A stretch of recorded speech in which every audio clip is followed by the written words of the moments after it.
Hello and welcome to Metal Vice, a podcast where we talk about all things music. Well, the things we care about. Right, which is mainly metal music and live music. For today's episode, we are going to talk about Soundgrowler's 6th anniversary. You're Brian. I'm Karen. Yes, I'm Brian, one of your hosts, joined my other host, Karen. Cool. For today's episode, we're going to talk about Soundgrowler's 6th anniversary. Soundgrowler is a metal-themed brewery. Maybe metal-themed isn't the right word, or maybe it is. I don't know. Like, it's just very metal-heavy influenced brewery. Yeah. Metal influenced, yes. And music as well. Yeah. But like all their beers are, not all, but a lot of their beers are metal-themed or have some sort of imagery around it. Skulls all over the place. They play metal music all the time. They have a bunch of metal memorabilia and whatnot around the top. So a really cool place. Yeah, they also do like metal yoga, a metal lot bingo. of metal themed stuff Yeah. at their brewery. We went for the first time to the actual brewery. I think that was our first time this year. Yeah. Our first time overall was this year for they had a Feed the Beast fundraising event that we went to, which was another concert. We have a video for that. I'll throw up a link or something here soon. I've known of this brewery for a little while now. Like, they do a bunch of beer festivals, and beer festivals, I go to a few of them, maybe like 1 or 2 a year, maybe 3 a year or so here in Chicago. They have quite a few beer festivals and whatnot that I'll go to, and Soundgrowler will be there quite often. Okay. They were also at Decibel, the Denver Beer and Metal Festival last year. Oh, okay. Yep. I didn't partake in the beer, so I don't know who was there. Yeah, they were right next to the stage, basically on stage right. Okay. No, stage left, sorry. Stage left, where they had that like little dugout area where you can like walk up to. They were like one of the stages, like right there next to the stage up there. So Stop got some of their beers when they were there. All in all, the really cool place. I love this place. The beers are really good. The vibe of the place is super cool. My only negative is it's in Tinley Park, which is a bit of a drive for us to get to. It sucks to get out there. About like an hour drive, or at least it was yesterday because of the construction and whatnot. Yeah, over an hour yesterday. Normally it's about 50 minutes for us to get out there. Yeah, so I mean, it's burbs, so no matter what burb we go to, it's going to be about that anyway, so it is what it is. It's in the burbs. Tinley Park also, I'm not the biggest fan of, but I was thinking about that. It's not that I don't like Tinley Park, it's that I don't like that they have that amphitheater, and that's where all the big shows go to. Well, that's what we associate Tinley Park with, is because the only time we had been out there prior to the Soundgrowler event, well, the Feed the Beast Soundgrowler event, was to go to the amphitheater. So for us, Tinley Park was the amphitheater. Yeah. And it sucks. And I mean, like, because we've never done like downtown. We haven't. Or anything. And coming home the last night after the show, we were driving down that main little strip there, and I got Iowa City vibes from the town. Like, it reminds me of that Coral Ridge strip that we go down. I don't think that was Tinley Park that we drove through, though. It wasn't? No. It's a different suburb. Oh, well, they all blend together. Yeah, they do. Yeah. But I mean, so that whole area I associate, and it seems like it could have a cool vibe if you wanted like a burb, and yeah, it seems like a cool place. But yeah, we don't go out there. We don't like going to see shows at that amphitheater. But Soundgrowler, I love. The 2 shows we've been to, I've loved, and we've talked about going out more often, and I think we will, especially when we do like our Costco runs, because there is a Costco down there. So go to Costco, then go to Soundgrowler, get some good Mexican food and some good beers, and call it good. Yeah, we'll go more often. Yeah, it just sucks getting out there. But anyway, getting into the event, their 6th anniversary started at 5:00. We paid $20 for the tickets, $20 each, and then there was a $3.18 fee on that as well. No tax, but that's kind of whatever. We bought these ahead of time on Eventbrite. That's where they were selling their event tickets and whatnot. And a few breweries do events, like we mentioned. They do the yoga here. Metropolitan does like Doom Yoga here in the city. All of them through Eventbrite, which is really cool that they can, put their tickets on there and all that. Yeah.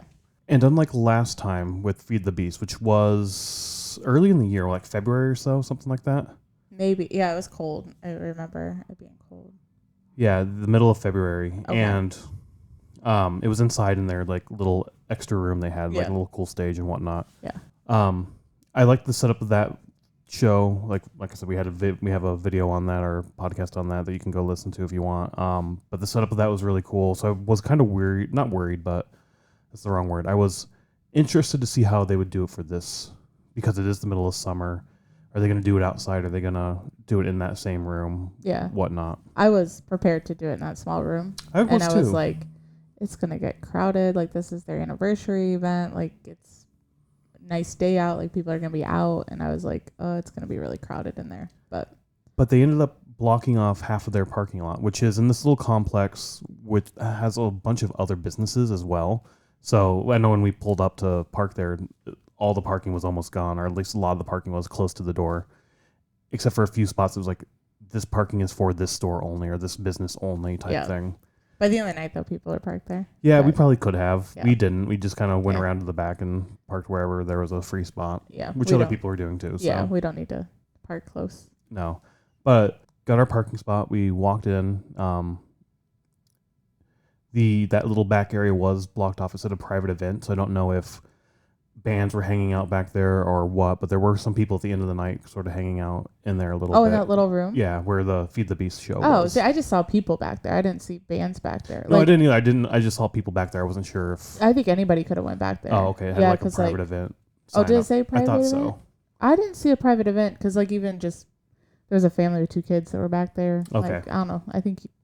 Yeah. Anybody could have went back there. But then they had the ticketing booth right next to the side door where they would go out for their normal outside seating. That's where the private event was, because on the front door it says private event.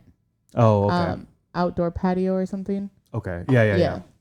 But yeah, we got our tickets, or showed our tickets, got our wristbands, went out. And if you think of it as just sort of like a rectangle, right? On one end of the rectangle, over here was the stage, which was just the... like a tractor bed that they had pulled up and made into a stage, which is kind of a unique little setup. See, I think I've seen those a lot. I mean, just being in Iowa, like I feel like a lot of, like I remember Reasoner even had like an event and they pulled that into the park and it was just a tractor bed that they made a stage out of. Yeah. Huh. So I don't know if that's a common thing. I've never seen it before. Oh, really? Yeah, I've never seen anything like that. I mean, it makes sense, right? Like it's a big trailer bed that you pull up. You put up like scaffolding on the side so you can have your mics and your amps and your lighting and whatnot, and then you have some like backdrops as well that you can hang up from the back of it and whatnot. Yeah. No, I've never seen it set up like that. Yeah. I don't know. I guess I'd seen one, so I've seen one probably, maybe 2. I wonder if the county fair did one. I can't remember. Yeah. So that was on one side of the rectangle. That was the sort of the grounds where the event was held.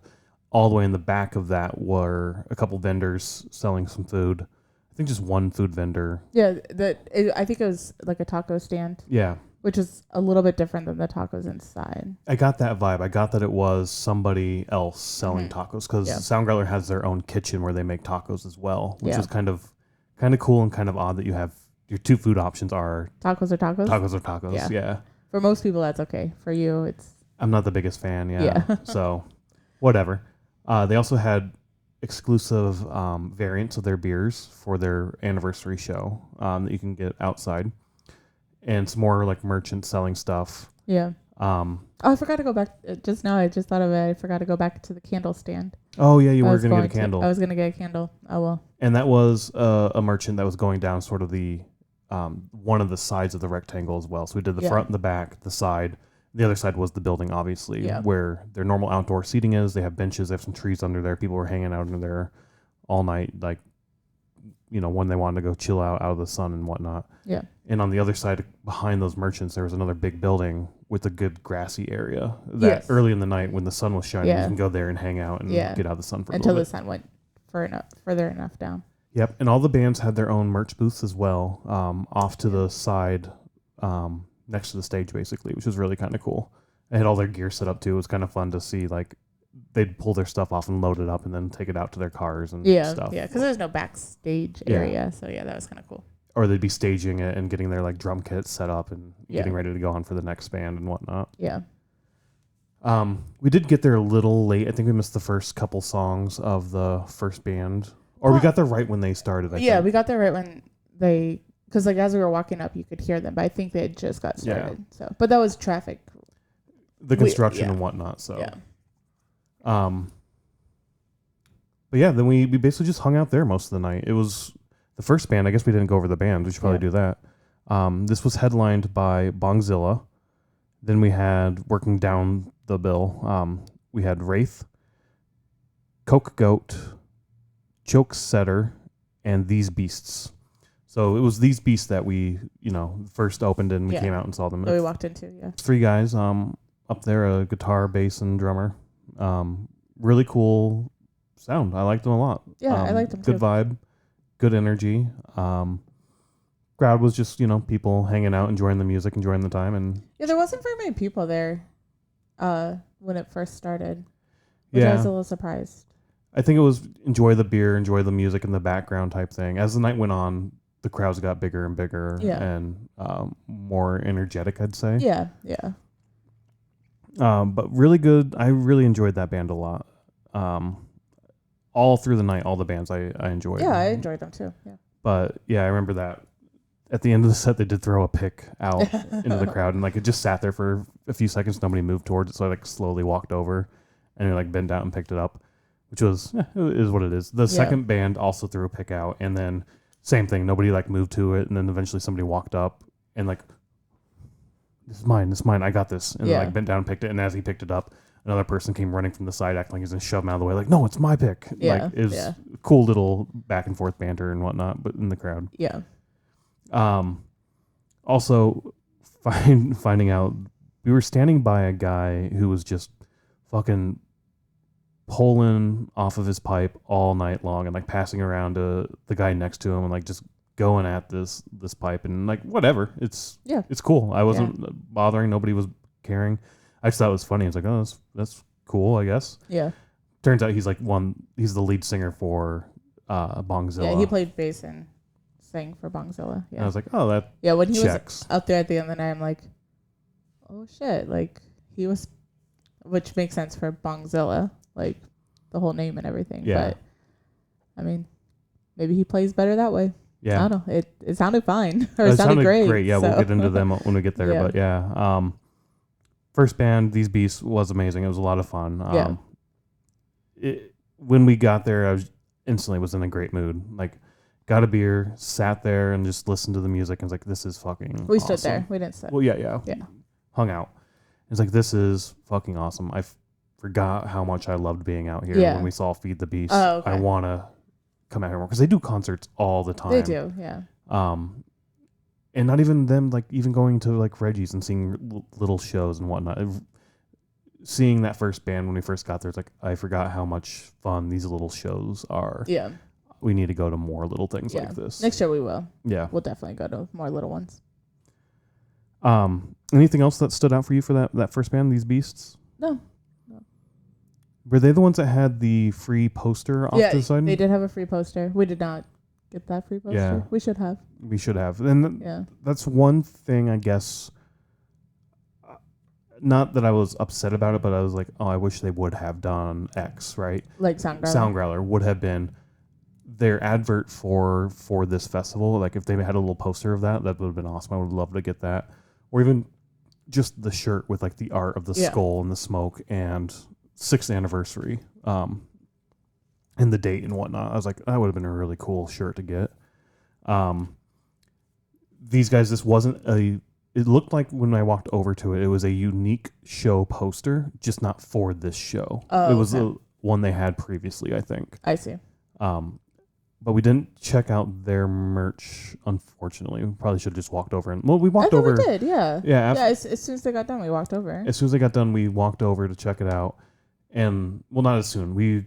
I think we went in and got another beer. Oh, maybe. Went to the bathroom, and then we came out, and we were going to go check out their merch. And as soon as we got in line or sort of got close to the merch, the second band went on. And we're like, oh, let's go check this out, and then go back. But we never actually made it back. Oh, okay. That second band, though, was Cokesetter. Chokesetter. Sorry. Chokesetter. Cokegoat is the next one. I'm combining those two bands. Yeah. Chokesetter was the next band on.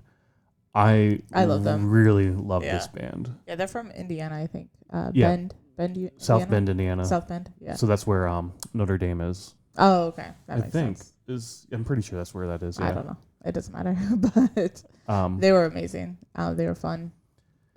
A lot of fun. I got instant Clutch vibes. Oh, you said that, yeah. From the band. I was like, oh, all right, this is very Clutch influence, at least in my mind. That's what I picked up on. Well, he had a Clutch hat on too. And when we went over to merch, he had a Clutch hat on. So I was like, I don't know, just his cadence and the way he delivered his lyrics were, to me, like, that's kind of how I would anticipate Clutch sounding when we go to see them here soon. Yeah. And from what I've listened to as well.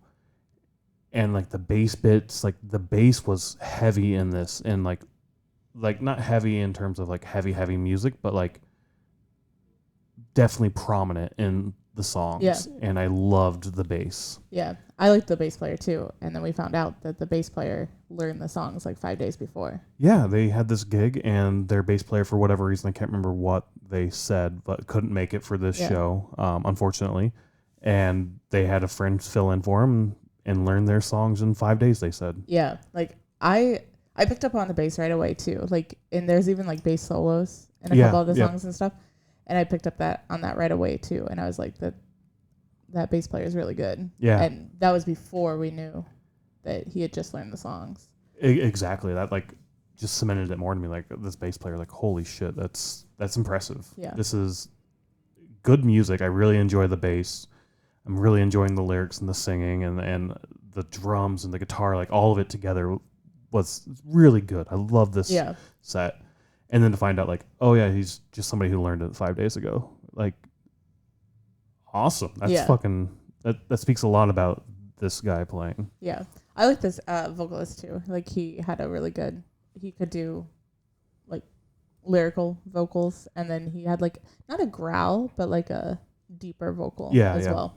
I liked those songs a little bit better, but I don't know, I thought that was really cool to hear the difference between the two vocals. Yeah, his stage presence was also really cool. Like, his little like wide eye thing. Like, you can see that we weren't super close to the stage. We were middle, you know, or so. Yeah, mid. Yeah. And you can like pick up on that from that far back, just like the like, eye movements and the weirdness to it. I really enjoyed it. It was awesome. Yeah, they were really fun. And since they're from Indiana, I wonder if they come to around Chicago more. I want to check that out because there's also who are they? Mother of Graves is from Indiana. They came for their first show earlier this year at Reggie's with Chemist, and we got to see that. First show out of Indiana. Yes, first show out of Indiana. So hopefully and they're starting to do a lot more tour. They're going to be in Denver again for Decibel. I think Chokesetter, I think they have one album, and I think it came out in 2020. Oh, okay. So, yeah, I mean, and they said they were on tour. So. Well, yeah, and we went over and got merch, and the merch shirt we got was a tour shirt. I haven't actually looked at the dates on the back. Was this show on there? I don't know. It says Chicago on there, but I don't know if that's this show or a different one. Because, I mean, this is Tinley Park. This isn't Chicago. Yeah, but they also did call out Chicago when they were up there. And I think at one point you're like, it's Tinley Park. No, they said, I think that was when they first went on, they said, how are we doing Chicago? And I just said, Tinley Park's great. Yeah. Like, and they even called out, like, oh, it's hot up here. Like, your streets are, like, being in the streets is hot. And I'm like, you're not, like, downtown Chicago. Yeah. I don't know. I feel like Tinley Park's kind of like country. I mean, where this was, it's like outside of town, so. Yeah, like an industrial park, though. Yeah. Oh, yeah, but it's not like in the middle of downtown. No, it's not in, yeah.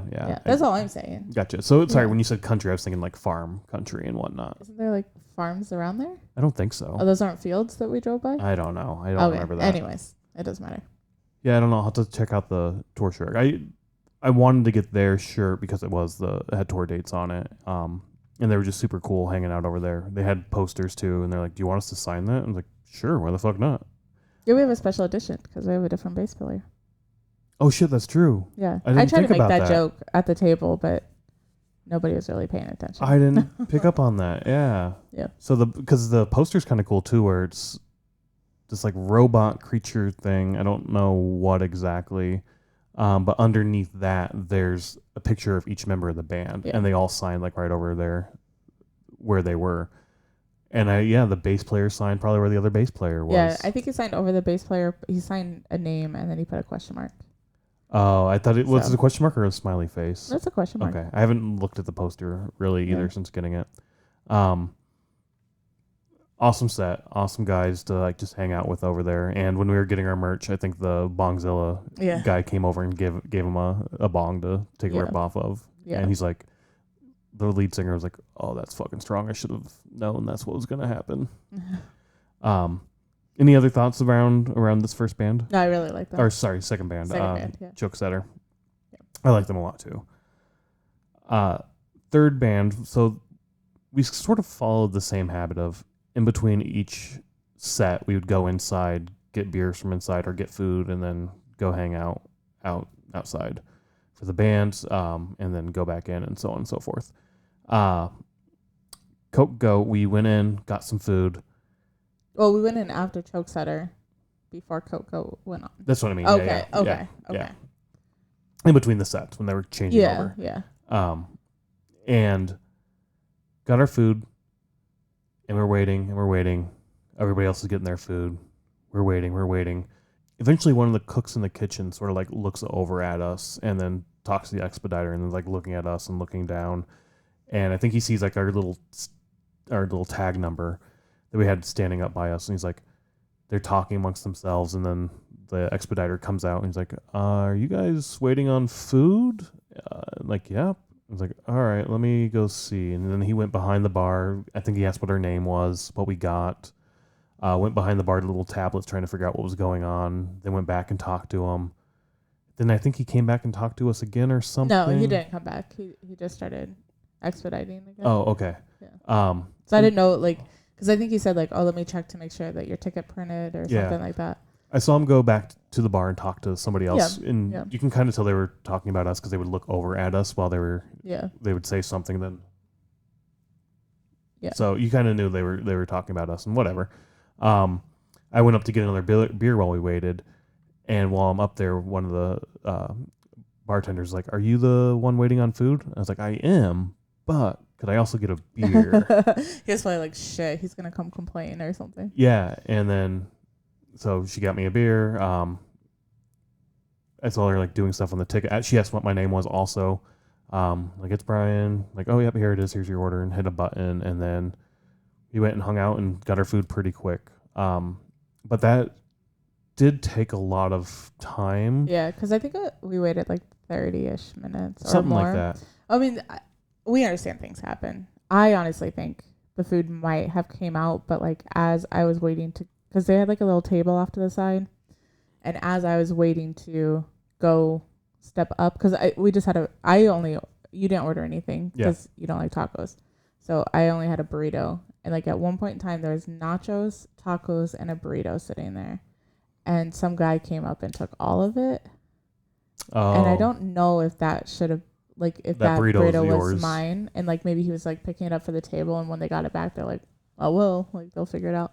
Maybe it wasn't. Maybe they like lost the ticket or something happened. I mean, I understand things happen. Yeah. We didn't really care. No, I mean, the only reason I kind of even bring it up anyway is by the time we did get the burrito and headed out, the Cokegoat set was basically over. I think we got like 3 songs. Yeah. We missed a lot of it. Yeah. But we were able to, we kind of stood at one of the barrels, the bourbon barrels, to eat, and then you end up getting French fries. I got fries from the other vendor behind, and then you went. I mean, maybe we heard like 3 or 4 songs. Yeah. Maybe we heard more than I thought. I was a little not out of it, but I was more concerned with eating my French fries. Oh, they're listening to it. Yeah, and it was just sort of like in the background at that point because we were talking as well there. Yeah, we were back by the food vendors and stuff. We weren't up by the stage. So it was just a different vibe. Yeah. So partly on us, and also like shit happens, whatever, we don't care. Yeah. Like shit happens, it's part of life. At first when we heard them going on, I was like, okay, like I need my food, like that sort of thing. But I never we're too easygoing, but I never once was like, oh, let me go talk to them or like let me go figure out what's going on. Like I guess in my mind I'm like, it's coming. Like, it's okay. It's coming. Yeah. But They had a keyboardist up there playing. I didn't see that. Yeah, I remember the keyboardist because we did walk up there because we got done eating and then we walked Did up we and walk we up there saw for like the last song? Yeah, 1 or 2 songs. Yeah, yeah, because they have a keyboard. They have 5 people, I think, if I remember right. Yeah, I think so. I can't remember. Yeah, guitar, bass, keyboard, drums, and then the vocalist with the guitar as well. Yeah. Sorry, I felt like we have nothing to say about their set because we really didn't. Yeah, I mean, it sounded great. The little bits we picked up on did sound really good. Yeah. Just a small disappointment, a little bump in the road, I guess. Overall, the evening was perfect. I loved the evening. I thought it was great. Yeah. Just one small little bump and whatever. It is what it is. I mean, I wouldn't even. I just feel bad that we really didn't get to see much of it. Like I even said, like, oh, you could go out and watch or whatever, and I'll just wait or whatever.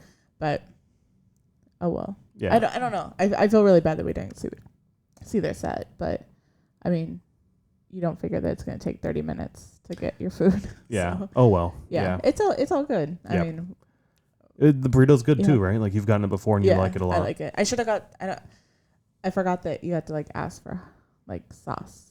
Oh really? Yeah. Okay. So I didn't do that. I was gonna get a quesadilla and they had just ran out of those. They said, or they didn't have them. So I was like, oh shit. All right. Or they just don't want to make them. Or that maybe it takes too long to make. I don't know. Yeah. At this particular night, they didn't have quesadillas for whatever reason. That's what they said, but. In my mind, if they have burritos, they have quesadillas because it's the same tortilla. You just fold it in half. Oh, I guess, yeah. So I'm sure it probably takes a lot longer to cook.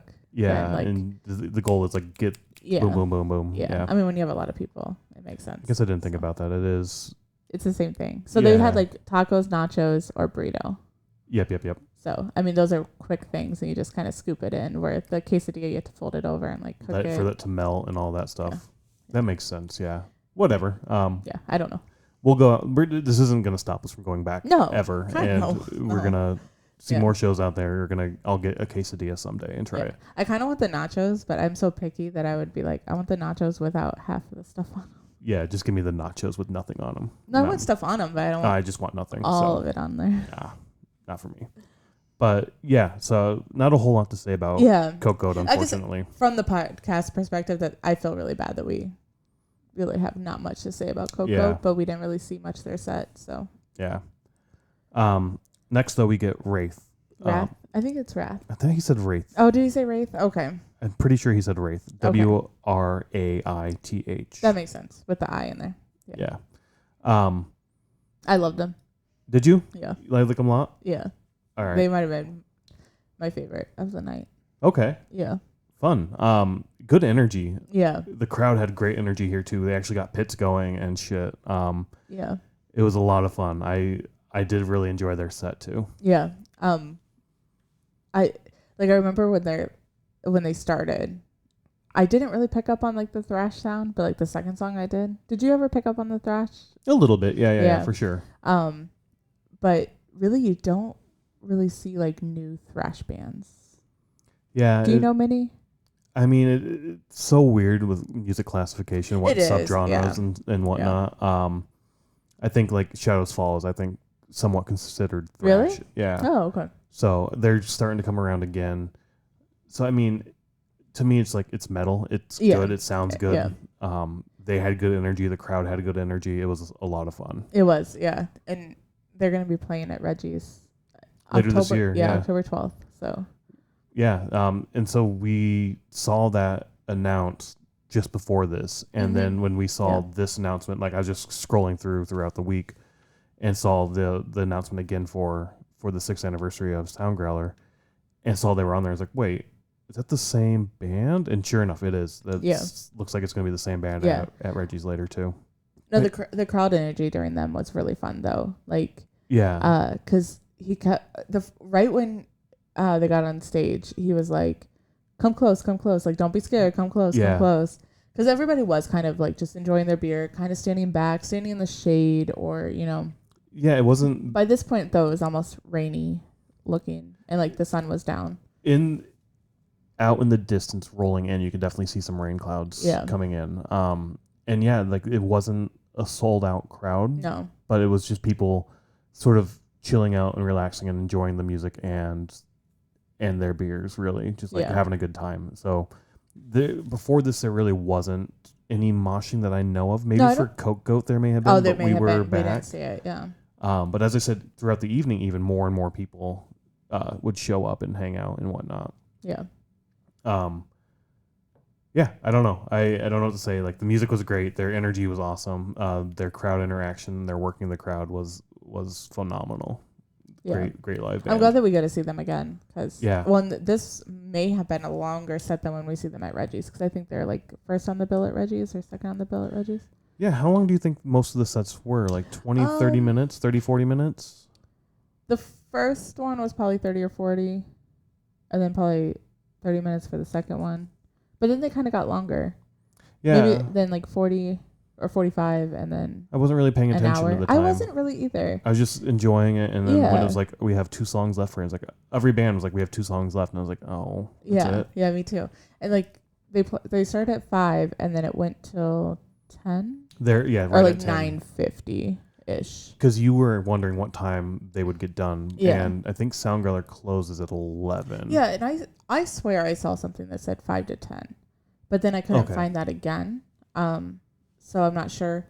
Like, I don't know if, some cities have like ordinances, like you have to be done at a certain time or I don't know. Or they just wanted to be done at 10 so that they have an hour to clean up and get everyone out and whatnot. Last call and all that. Yeah, like all that stuff.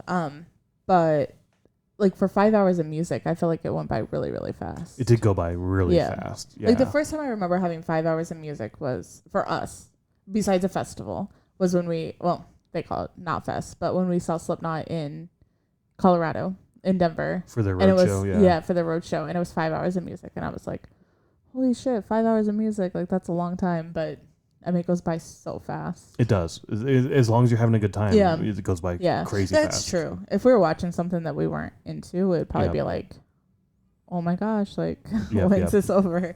But, it went by every band. I was the same way with every band. I was like, oh, they're done? Like, they're done? So, I was kind of disappointed that everything got over so quickly. Yeah, same. Yeah, I don't know what else to say. Like, it was a great performance by Wraith. Yeah. Anyways, then we get to Bongzilla, the headliner. The headliner, yep. 3-piece guys, bass, drums, guitar. And by this point in the night, it had started to sprinkle and the rain picked up a little bit more. Well, I guess not right away. Not right away. When it went on. No. Yeah, because I think it hadn't even started raining when they went on. So I remember you got a beer and I saw one of the picnic tables had like umbrellas and I just saw one open and it wasn't like I wanted to sit down or anything. I was just like, something in my mind was like, you should go get that table. Oh, so really? I told you like, I'm just going to go sit at the table or whatever. And I'm kind of glad because I think I would have gotten mad if I was just standing out in the rain. Oh, really? Okay. Yeah. So, but like it hadn't, I don't think, maybe it sprinkled a little bit, but I don't remember it really raining. A few raindrops for sure were coming down.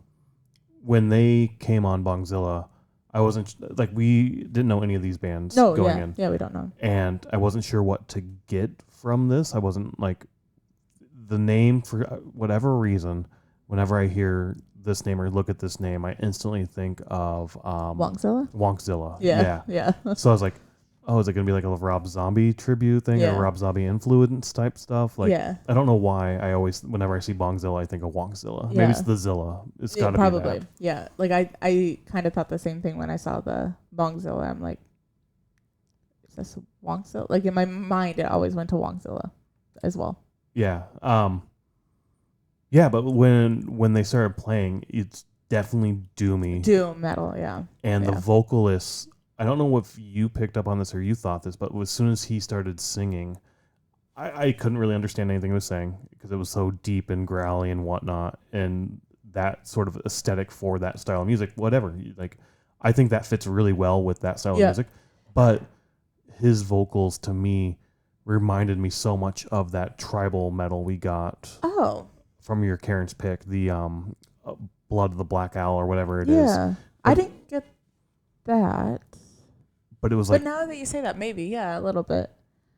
And there wasn't much vocal either. It was a lot of music and just... It was very instrumental. Jammy and very instrumental. But I guess from my perspective of the vocals, I could make out a few of the phrases that he was saying. or the lyrics, I guess. But I guess to me, the vocal was more part of the instrumental. Yes. Like the vocals that they did was more instrumental based, I think, than more like storytelling or like right. It's lyrical based. based. Adding on top of another layer to the music, basically at that point. Yeah, that's how I took it, anyways. And I mean, I was like I said, like I was sitting under the umbrella, which, whatever. But I was kind of glad that I was kind of just sitting and like just taking it in and stuff, because that really, I mean, Bongzilla now makes sense, but it really does seem like if I just was sitting and smoking, like, and just like chilling out and like listening to it or whatever, like I think that would have fit the mood really, really well. And so soon after they went on, the rain started to come in, and once again, it wasn't like a downpour. No. It was a very peaceful kind of rain. That's true. It was really peaceful. Like, yeah, it was more than a sprinkle, not a downpour. Yeah. It was just like, you know. But it kind of fit with the music too. I was going to say it fit perfectly with the music. Like, yeah. I was getting wet and I was like, you know what? I kind of don't care. This fits this style of music. Yeah. Like when it was going on, even before it started raining, I was like, this is something I would listen to on a gloomy, dreary, October, you know, fall day. Like when it's disgusting outside, this is the music I want to like listen to, just to, like chill out and relax in that atmosphere. What I just thought of while you were talking about the rain is you have a memory of Boy Scouts and you were sitting around the fire and like just like letting the rain hit you. Yeah. Do you remember that? I don't necessarily. Oh, okay. But there was once I fell asleep in the rain. Maybe that's what it was. But like, I guess in my mind, maybe without the rain aspect, but maybe with it, I don't know. But just like sitting around a fire, like just, I'm saying smoking again, but you know, just like kind of zoning out. And it definitely gave that like chilled out vibe. Like the music was great. It flowed really well. And like I said, the vocals would come in and just add another layer, but even without the vocals and just the music just going on, like it would flow. It sounded amazing. I loved it so much. I liked it too. I really did. And then as we said, like the rain just added that other layer of aesthetic to it, and it's like this fits perfectly in. Yeah, and people weren't like, sometimes when it starts raining with outdoor events, like people like scatter and leave, but nobody left. No, I mean it. Stayed going the whole night. There were a lot of people still on out front of the stage, like just hanging out and enjoying it. It was kind of cool because every now and then I'd look down and there'd be like a little dry spot where I was standing and all around me was just wet. But also the rain, that's when they had a bunch of people come up and just throw tarps over all the equipment. Yeah. The lighting kind of got distorted a little bit from the band, which whatever. But at the same time, the band, I don't know why this always amazes me, but it does. But when bands do this, but when stuff like that happens, like this, and people come up and they're throwing tarps over the equipment because that's valuable, you don't want to damage it, the band just plays on. They don't stop. They don't skip a beat. They're in their zone. They do their thing, and they don't let it affect them. So when bands can do that, it's, for some reason, I'm always amazed when it happens. And I keep forgetting, like, these are professional musicians. So, like, they're adults. They know what the fuck they're doing. You know, they're not going to throw a temper tantrum and be like, what the fuck? You've ruined my vibe. You ruined my spot. They're just going to, like, I'll step to the back a little bit, let you get up here so you can cover the equipment with the tarp. And then I'll just, I'll keep going. Yeah. And I don't know. I'm always amazed by it, but I shouldn't be. And when they ended their set, it was like, this will be our last song or whatever they said. And I was like, oh, fuck, for real already? It's done. Fuck, this sucks. But, like, I don't want it to be over kind of way. Right. It got over, went in, grabbed a couple beers, and took off. Yeah. Well, cans of beer. It's not like a couple of beers, like to drink. Yeah. Got some beer to go and took off. Again, really, really cool setup, really cool bands.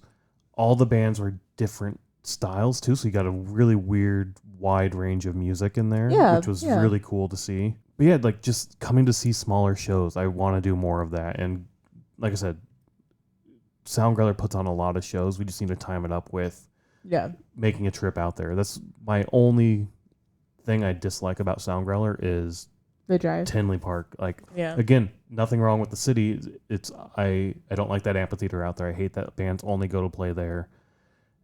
Big bands only go to play there. Slipknot's coming around Chicago. They're never coming into Chicago to play. They're gonna They play go out there. Yeah. But yeah, it was great to see smaller bands and see a smaller show. They're so much more fun in my opinion. I love the smaller shows. Yeah, I would agree. So I mean, yeah, it was great. Soundgrowler's 6th anniversary. Can't wait to see next year's, and hopefully they keep it going. Like this was a lot of fun. Hopefully we can do it next year too. That'd be fun. Yeah, go check out live music. It's fucking awesome. Yep. Bye.